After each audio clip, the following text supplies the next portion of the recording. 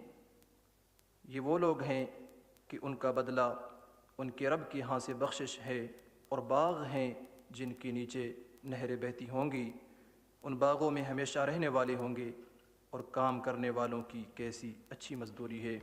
वमा अलैना इल्लल बलागुल मुबीन। हदीस नबवी सल्लल्लाहु अलैहि वसल्लम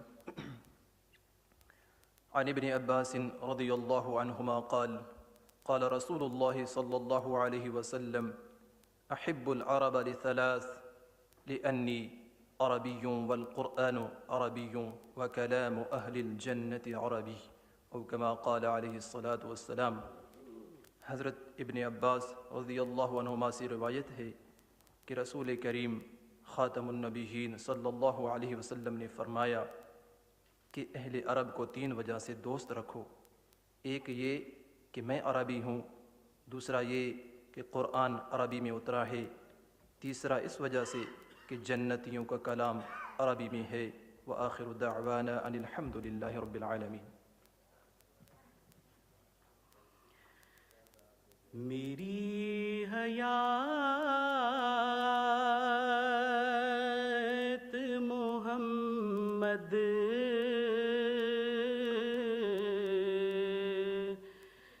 के नाम लिख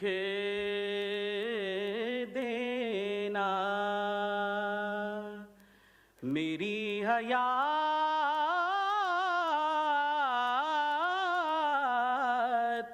मोहम्मद के नाम लिख देना, मेरे कफन पे दुरूदो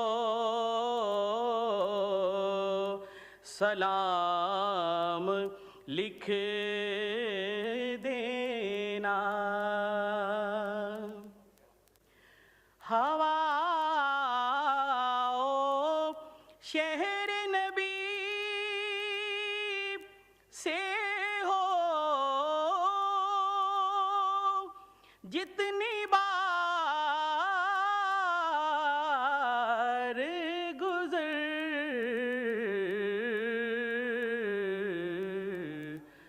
हर एक जर्रे पे मेरा सलाम लिख देना। मुज़फ़्फ़र अब नहीं आएगा और कोई नबी,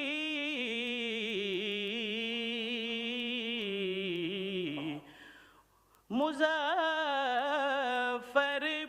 अब नहीं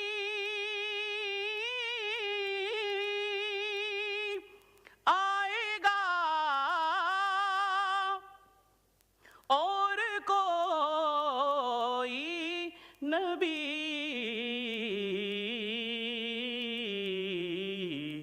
उन्हें हर एक सदी का इमाम लिख देना।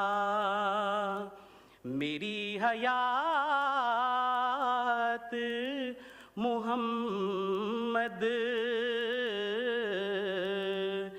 के नाम लिख देना।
Bismillahirrahmanirrahim. Question hour. Sayyid Rafiullah. बहुत शुक्रिया जनाब स्पीकर। हस्ब मामूल सर होगा तो वही मिनिस्टर साहिबान नहीं है, जवाब आप देंगे? आप लेकिन जवाब नहीं देंगे, मुझे पता है आप। सर क्वेश्चन नंबर है 209। Answer be taken as read. Supplementary पूछिए। थैंक यू मिनिस्टर साहब आपका। सर ये कोई 2018 में जब हम मुंतखब होके आए थे तो उस दौर में हमारी प्लानिंग कमेटी के जो चेयरमैन थे जुनैद अकबर साहब, उनकी सरबराही में हम पूरी कमेटी गए थे इस डैम का हमने विज़िट भी किया और बहुत अच्छी अच्छी बातें सुनने को मिली कि जी इंशाल्लाह ये कंप्लीट होने जा रहा है और बहुत बेहतर तरीके से। सर आज अभी जब इनका आंसर मैंने जो इन्होंने दिया है वो पढ़ेंगे तो हर पाकिस्तानी का जिस तरीके से दिल डूब रहा होता है इस तरह के मेगा प्रोजेक्ट्स के ऊपर कि हमारे खून पसीने की कमाई और इस गरीब मुल्क का पैसा किस तरीके से ज़ाया करते हैं ये लोग। सर ये कहते हैं कि डिज़ाइन में चेंजिंग की ज़रूरत आई, इसकी वजह से लागत बढ़ी गई।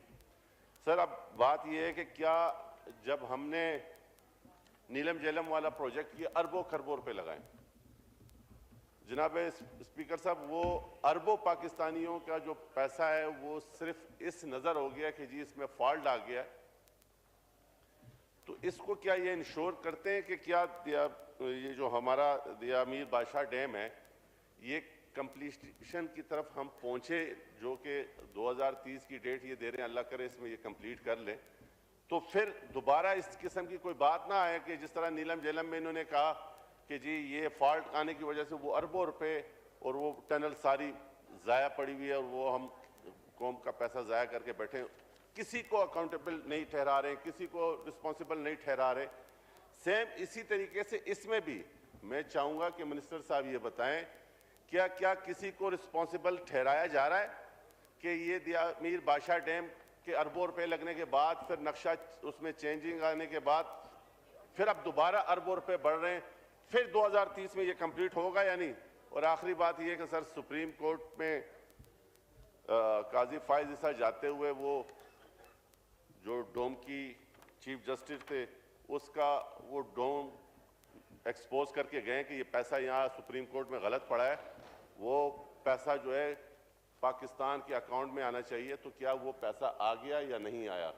तो मेरी रिक्वेस्ट दोबारा यही है कि ये चूंकि अरबों खरबों कौम के पैसे की ज़िया की बात है, मुझे इस तरह का जवाब दे कि कौम का हर शख्स मुतमईन हो कि वाकई में ये हुकूमत उन नलायकी को किस तरह कवर कर रही है। जी तारड़ साहब का माइक। बहुत शुक्रिया जनाब डिप्टी स्पीकर। अगर रफीला साहब का भी शुक्रिया, हमेशा पब्लिक इंपॉर्टेंस के सवालात उठाते हैं।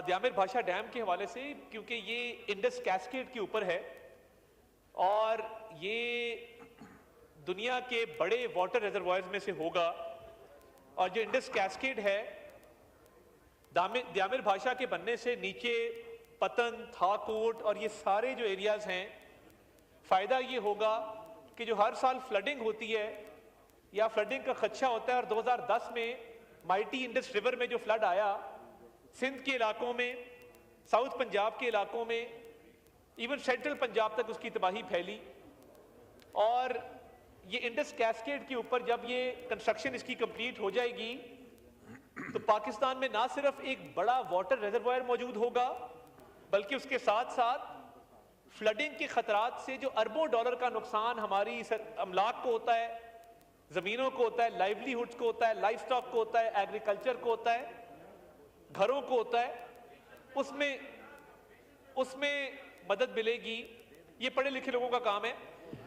तो दियामिर बादशाह के हवाले से लैंड एक्विजिशन जो की गई, क्योंकि जब भी डैम कंस्ट्रक्ट होता है तो उससे पहले उसकी लैंड एक्विजिशन की जाती है जनाब डिप्टी स्पीकर, और तारीख में पहली दफा लैंड एक्विजिशन कंप्लीट हुई 2013 वाले हमारे टेन्योर में, और उसमें अरबों रुपया गवर्नमेंट का लगा, क्योंकि उस वक्त जरूरत इस बात की थी कि जो लोकल वहां पे रेजिडेंट्स थे, तमाम लोकल लोग थे, उनको ऑन बोर्ड किया जाता, और तमाम पॉलिटिकल पार्टीज का मैं मशकूर हूं कि उन्होंने अपना किरदार अदा किया कि कंसेंसस बिल्डिंग की जाए और ये लैंड एक्विजिशन कंप्लीट हो, और टाइमली अल्हम्दुलिल्लाह उस लैंड एक्विजिशन को कंप्लीट किया गया। अब आगे जो कंस्ट्रक्शन वर्क है उसमें जो फेज 1 के अंदर कंप्लीशन हुई है जनाब डिप्टी स्पीकर, मई 2024 में जो डाइवर्जन थी रिवर इंडस की वो कंप्लीट हुई मई 2024 में।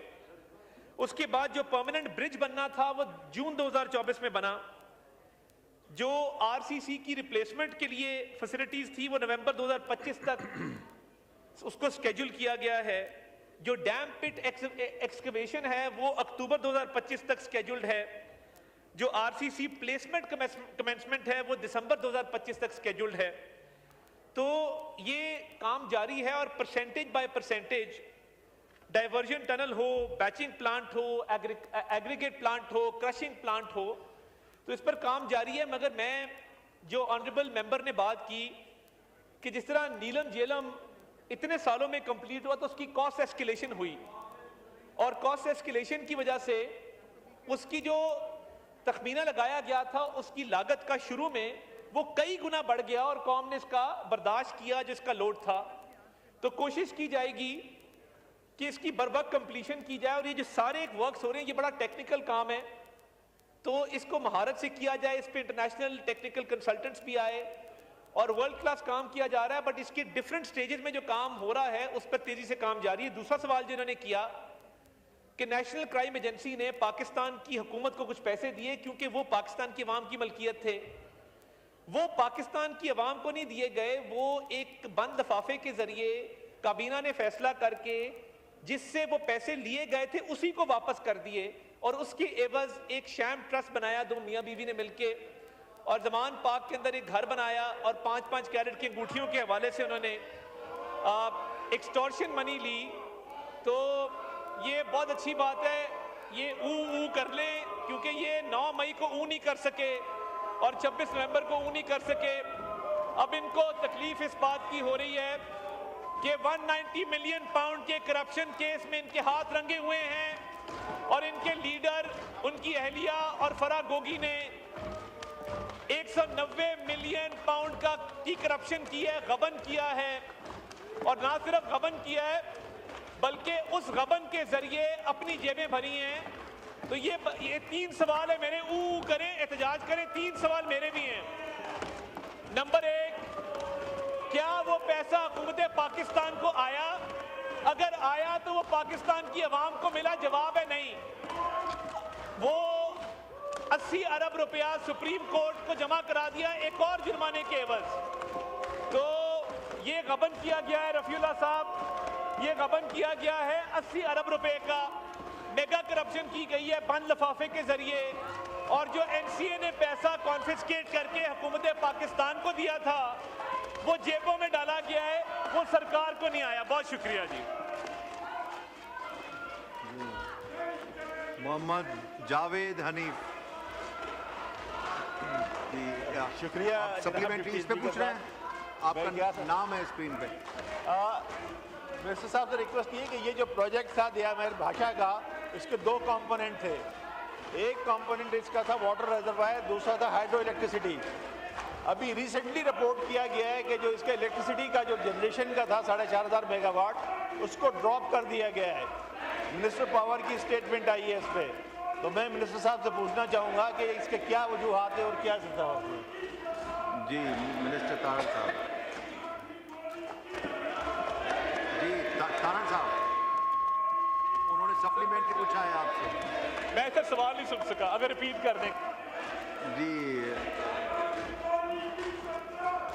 मैं मिनिस्टर साहब से ये जानना चाह रहा हूँ कि ये जो प्रोजेक्ट है दिया मेरी भाषा, इसके 2 कंपोनेंट थे। एक वाटर रिजर्वायर था, दूसरा इलेक्ट्रिसिटी जनरेशन थी 4500 मेगावाट।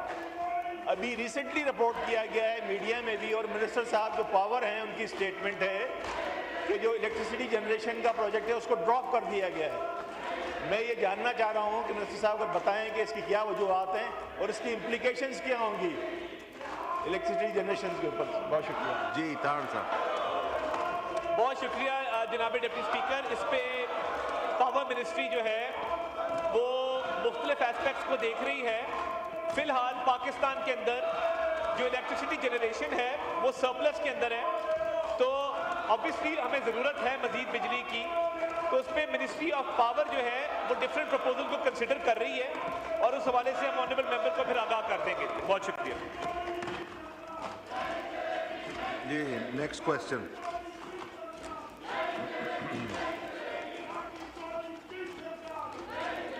सैयद रफीउल्लाह। बहुत शुक्रिया जनाब स्पीकर। जनाब स्पीकर आपके नंबर पढ़े, नंबर। सर क्वेश्चन पे आ रहा हूँ, क्वेश्चन 78 है, लेकिन आप आंसर 1 मिनट, आंसर भी टेकन एज रेड। सर एक सप्लीमेंट्री सर खुदा के लिए देखिए ना, मैं आपसे ये नहीं कह रहा कि हाउस इन ऑर्डर करें, मैं आपसे ये कह रहा हूँ कि लीडर ऑफ अपोजिशन को क्या मसला है कि जो मेंबरान को सवालात करते हैं, गवर्नमेंट को अकाउंटेबल करते हैं, गवर्नमेंट को हम पूछते हैं कि लोगों के मसाइल हल क्यों नहीं हो रहे, हम लोगों के अवामी इशूज़ की बात करते हैं, ये क्वेश्चन आवर में ये सारा गंद करते हैं और उसके बाद लॉबी में जाके बैठ जाते हैं, गप्पे लगा रहे होते हैं और यहाँ गवर्नमेंट अपनी स्पीच कर रही होती है, अपनी बातें कर रही होती है। अवामी इशूज़ के ऊपर इनको क्या प्रॉब्लम है, ये किस एजेंडे पे है? मैं लीडर ऑफ अपोजिशन उमर अय्यूब से ये पूछता हूँ कि वो चाहता क्या है, वो क्या करना चाह रहे हैं? सर, ये सवालात जो है ये सारे मेंबरान गवर्नमेंट को अकाउंटेबल करने के लिए पूछ रहे होते हैं, इनके किसी मेंबर ने कोई क्वेश्चन नहीं करना, इन्होंने सिर्फ और सिर्फ यहाँ आके शोर शराबा और वीडियो बना के और वहाँ पर अपने सोशल मीडिया अकाउंट पे डाल के अगर इन्होंने इस हाउस को इसी तरीके से रखना है तो ये पाकिस्तान की आवाम के साथ ज्यादती है। मेरी आपसे रिक्वेस्ट है कि सर इस क्वेश्चन आवर को किसी अच्छे माहौल में करवाएं, इनको हाउस इन ऑर्डर आप सवाल करें रफीलाल साहब, आप प्लीज। सर ये ऐसा ही चलेगा? मैं नेक्स्ट, आप अगर आप सवाल करते हैं तो ठीक है, सर मैं क्यों नहीं करूंगा, लेकिन सर आप हाउस इन ऑर्डर नहीं कराएंगे। सर क्वेश्चन नंबर मैंने 78 का है, आंसर भी taken as read supplementary. Sir सवाल ये है कि क्या रेगुलेशन बनाने के लिए दिए गए इश्तिहार को, कि ये रूल्स बनाने के लिए इन्होंने एक इश्तिहार दिया था पीएमडीसी में, जनाब चेयरमैन साहब ये इस जवाब के आंसर में इस सर थोड़ा सा तो माहौल बनाए ना, ताकि हम भी तो सीखना पड़ रहा है, लेकिन आप देखें हमारे इस अहम क्वेश्चन का ये ज़ाया कर देते हैं। तो अगर आपकी रिस्पॉन्सिबिलिटी बनती है जो मैंने मेहनत की है और जो मैं क्वेश्चन कर रहा हूँ, जो कि गवर्नमेंट की खामियों को उजागर कर रहा हूँ, उसके ऊपर इनको कहें ना कि ये बात 1 घंटे का टाइम ले, क्वेश्चन आपके बाद ये सारे काम करें।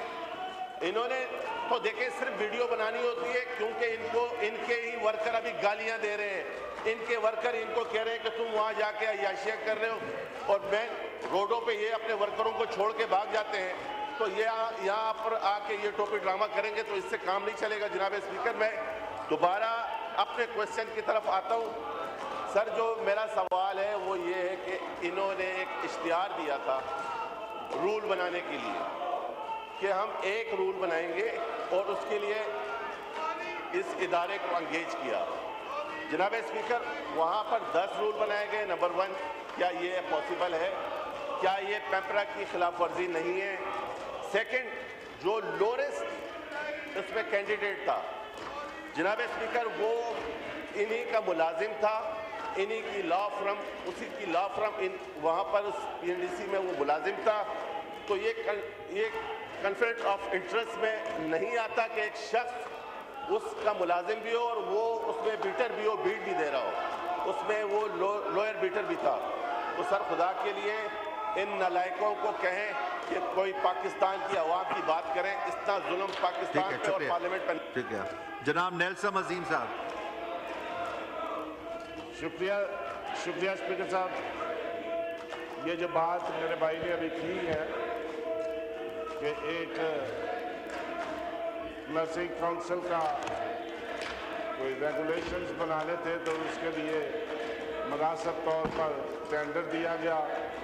टेंडर अखबारों में आया और अखबारों में टेंडर के हिसाब से लोगों ने अप्लाई किया। 5 लोगों ने टेंडर रिसीव किया, 4 लोगों ने जमा कराया, 1 जो है वो रिजेक्ट हो गया और बाकी जो 2 बचे उनमें से जो लोएस्ट प्राइस थी, जो उस कंपनी की लोएस्ट प्राइस थी और जिससे ये भी वादा किया कि आइंदा भी हम आपको रेगुलेशन बना के देंगे, तो उसके साथ कॉन्टेक्ट हुआ, उन्होंने रेगुलेशन बना दिया और इसलिए किसी किस्म की कोई गलत बात इस टेंडर में नहीं हुई, ना ही किसी ने कंप्लेन की। जो कॉम्पिटिटर कंपनीज थी उन्होंने भी किसी ने शिकायत नहीं की, सब ने इस पर इत्तेफाक किया और ये टेंडर जो है ये मंजूर हुआ,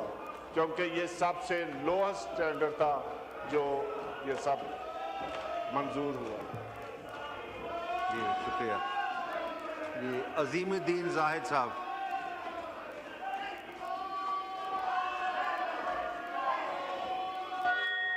ये अजीमुद्दीन जाहिद साहब। जी बोल रहा हूँ। मोहम्मद हनीफ अब्बासी साहब ऑन सप्लीमेंट्री।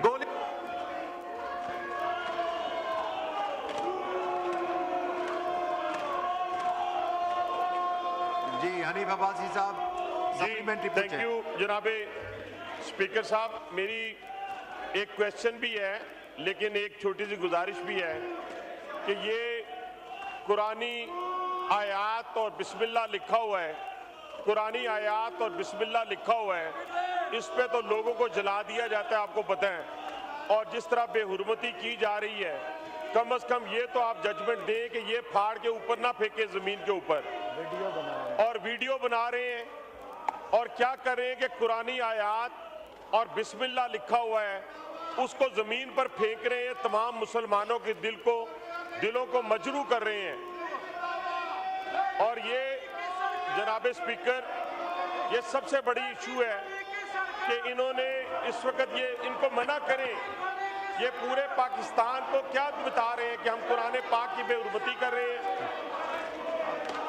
बच्चे यूनिवर्सिटी से बच्चे आए हैं, कॉलेजेस से बच्चे आए हैं, वो क्या इनका म्यार देखेंगे कि उन्होंने कुरानी आयात को जला रहे हैं। साहबजादा साहब, आप कुरानी आयात और बिस्मिल्लाह को जमीन पर फेंक रहे हैं, बड़ा अफसोस है आप लोगों पे। वो बच्चे क्या कहेंगे आपको? यार कुरानी आयात को फेंक रहे हैं आप, यार आप बिस्मिल्लाह को फेंक रहे हैं। ये बच्चों पे आप अपना क्या असर छोड़ रहे हैं? आप कुरान पाक की बेहुरमती के मुर्तकिब हो चुके हैं। आप इन वीडियो को साथ पूरी दुनिया को बताएं। और ये आपको बद्दुआ है, ये बद्दुआ है, आपको बद्दुआ। ये आप लगे रहेंगे इसी तरह। ये बद्दुआ है। कुरानी आयात है, बिस्मिल्लाह कुरानी आयात, बिस्मिल्लाह लिखा हुआ है, बिस्मिल्लाह लिखा हुआ है, बिस्मिल्लाह। और साहबजादा साहब खुद मुर्तकिब हो गए हैं। ये आपने कुरानी आयात और बिस्मिल्लाह फेंक रहे हैं। हनीफ भाई साहब आप सवाल यही है मेरा कि ये जो इसके ऊपर आप क्या हद लगाएंगे कि ये जो कुरानी आयात और बिस्मिल्लाह फेंक रहे हैं, इसके ऊपर आपकी तरफ से वर्डिक्ट आनी चाहिए ताकि मैं और आप हम इससे मुस्तस्ना हो जाएं। ये मेरा सवाल ये है कि अगर ये आप कर लें तो बेहतर। शुक्रिया शुक्रिया। Next question Syed Rafiullah. Sir question number, sir अगर वैसे आपस की बात है, इस माहौल में आप क्या मतलब देख रहे हैं? ये तो हाल है। ये जो हमारे स्कूल के बच्चे क्या सीखेंगे? इनको कहें थोड़ी शर्म करें, थोड़ी हया करें कि ये पब्लिक इंटरेस्ट की बातें हैं, इसके ऊपर तो बात थोड़ी सी कम। जब ये क्वेश्चन आवर खत्म हो जाए फिर करें ना ये काम, जो ये काम अभी कर रहे हैं ये क्वेश्चन आवर के बाद करें। तो खुदारा मेरी आपसे रिक्वेस्ट है सर, जो मुझे इन्होंने पीएनडीसी का आंसर नहीं दिया, मैंने क्वेश्चन किया इन्होंने जवाब नहीं दिया, जो लिखा हुआ है वही दिया, मैंने सप्लीमेंट्री किया उसका कोई आंसर नहीं दिया मुझे इन्होंने। तो मेरी आपसे रिक्वेस्ट है कि इनसे कहें कि मुझे आंसर दें, जवाब दें। ये गवर्नमेंट को फ़ायदा दे रहे हैं। गवर्नमेंट की जितनी नालायकी है वो इस शोर शराबे में छुप रही है। मेरे उस जवाब का आंसर नहीं आ रहा। तो मुझे एक बात बताएं कि जब ये जवाब का आंसर नहीं आ रहा, ये फ़ायदा किसको दे रहे हैं? ये अपोजिशन वाले, ये इनको फ़ायदा दे रहे हैं। मेरी रिक्वेस्ट है कि देखें, इनकी हंसियाँ देखें, इनके मजाक देखें और यहाँ पार्लियामेंट के साथ ये हाल देखें। मेरी आपसे हाथ बांध के ये एडवाइजरी किस चीज़ की करते हैं आप लोग? हर इजलास से पहले आप एडवाइजरी करते हैं, वहाँ पर ये बैठ के इनकी चल रही है सलाई कमेटी जो इन्होंने जिसमें एनआरओ मांग रहे हैं, और यहाँ पर ये लोग अपने अवाम को, अपने वर्करों को शोर शराबा करके ये ड्रामा टोपी ड्रामा कर रहे हैं। मेरी रिक्वेस्ट है सर, एक 10 मिनट के लिए हाउस को 10 मिनट के लिए सस्पेंड करें, हाउस इन ऑर्डर करें। मैं चीख के और मुझे जवाब कोई नहीं मिल रहा है, तो मेरी आपसे रिक्वेस्ट है एक 10 मिनट का वक्फा लें ताकि ये थोड़े से अपनी जगह पे आए। रिक्वेस्ट है सर आपसे। चले नेक्स्ट क्वेश्चन सर।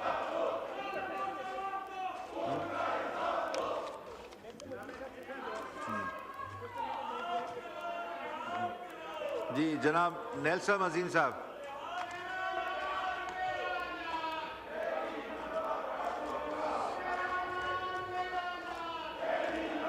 जी नेल्सन अजीम साहब। स्पीकर साहब, कौन सा क्वेश्चन है? ये जो क्वेश्चन उन्होंने जी किया ये था उसका सवाल है सैयद रफीउल्लाह साहब का, क्वेश्चन नंबर 98, उसका जवाब दें। 78। 98।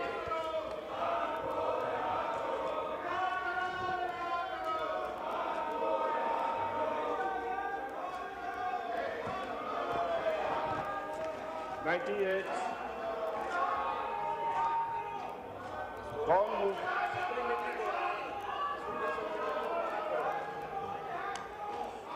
रफीउल्लाह साहब सप्लीमेंट्री दोबारा करें। जनाब, मैंने इससे पहले भी एक सप्लीमेंट्री किया, उनका जवाब नहीं आया। मैं दोबारा कर लेता हूं। उस सवाल का भी जवाब नहीं मिला। मैं अब दूसरे क्वेश्चन पे आ गया हूं, क्वेश्चन नंबर 98 पे।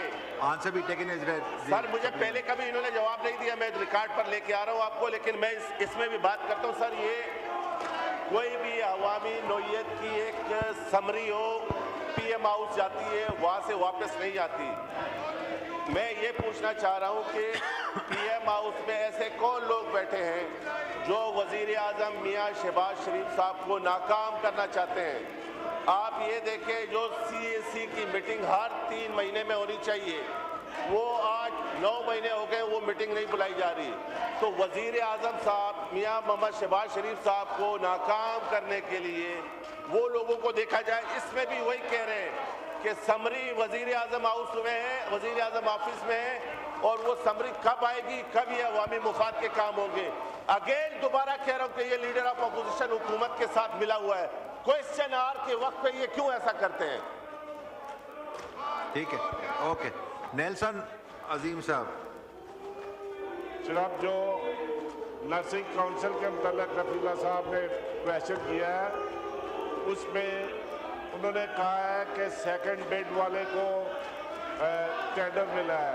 तो सेकंड बेड वाले को टेंडर ये कहा गया है कि उसको दोबारा टेंडर जमा कराने के लिए, उसमें रिड्यूस करने के लिए कहा गया है। ऐसी कोई बात नहीं है।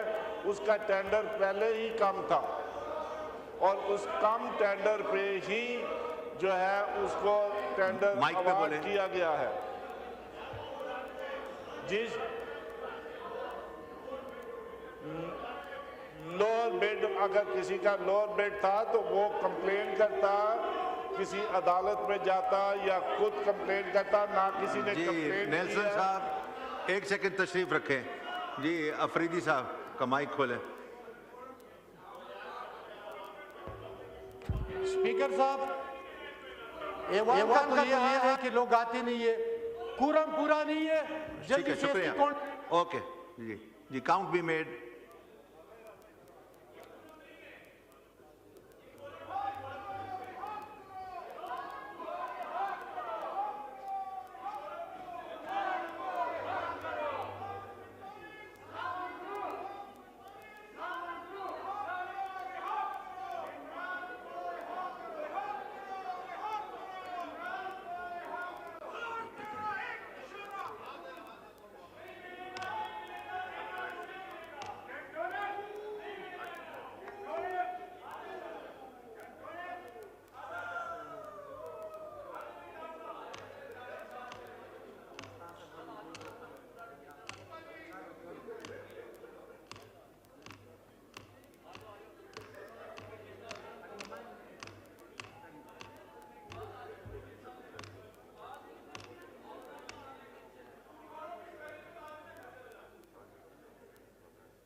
आज इनको बुखार भी है, अगर हमने शुरू करना ना मुबारक साहब ने हमें वोट दिया।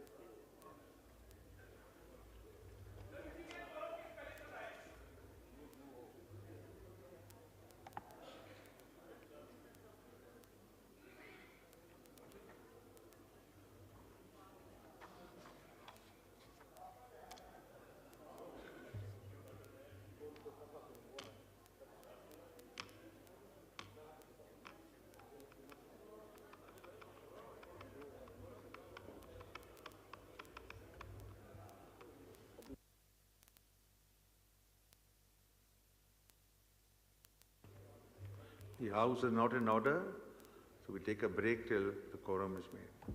15-minute break.